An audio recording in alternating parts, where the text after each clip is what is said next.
ਤੇ जनाब सरगोदा का जिक्र होवे ते किन्नुआं दा गल ना होवे ते हो ही नहीं सकदा। पाकिस्तान दे इस जरखेज इलाके दे विच जदों सर्दियां आउंदियां ने किन्नुआं दे बाग जिहड़े ने ओह रंगां ते खुशबूआं दे नाल महक उठदे ने।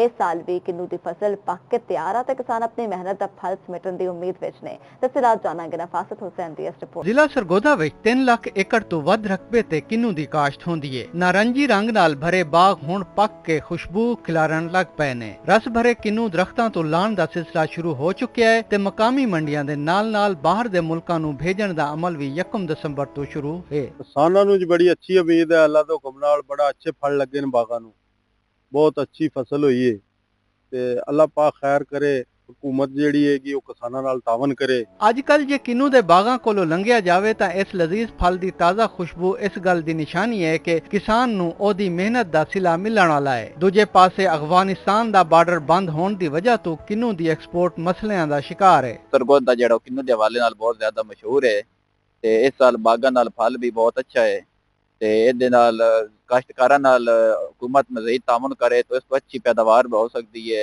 एक्सपोर्ट ਦੇ ਹਦਫ ਪੂਰੇ ਕਰਨ ਲਈ ਹਕੂਮਤ ਪਾਕਿਸਤਾਨ ਵੱਲੋਂ ਕਿੰਨੂ ਨੂੰ ਈਰਾਨ ਦੇ ਰਸਤੇ ਵਸਤੀ ਏਸ਼ੀਆ ਦੇ ਮੁਲਕਾਂ ਤੱਕ ਪਹੁੰਚਾਉਣ ਲਈ ਖਸੂਸੀ ਟ੍ਰੇਨ ਚਲਾਉਣ ਦਾ ਬੰਦੋਬਸਤ ਵੀ ਕੀਤਾ ਗਿਆ ਹੈ। ਸਰਗੋਦਾ ਦੇ ਸੁਨਹਿਰੀ ਬਾਗ ਇੱਕ ਵਾਰੀ ਫੇਰ ਮਿਹਨਤ, ਜ਼ਮੀਨ ਤੇ ਜ਼ਾਇਕੇ ਦੀ ਕਹਾਣੀ ਸੁਣਾ ਰਹੇ ਨੇ। ਉਮੀਦ ਹੈ ਕਿ ਇਸ ਵਾਰੀ ਕਿਸਾਨਾਂ ਦੀ ਮਿਹਨਤ ਦਾ ਇਹ ਮਿੱਠਾ ਫਲ ਆਲਮੀ ਮੰਡੀ ਵਿੱਚ ਪਹੁੰਚ ਕੇ ਪਾਕਿਸਤਾਨ ਦੀ ਮਈਸ਼ਤ ਨੂੰ ਵੀ ਤਾਜ਼ਗੀ ਬਖਸ਼ੇਗਾ। ਨਿਫਾਸਤ ਹੁਸਨੈਨ, ਚੌਪਾਲ, ਸਰਗੋਦਾ।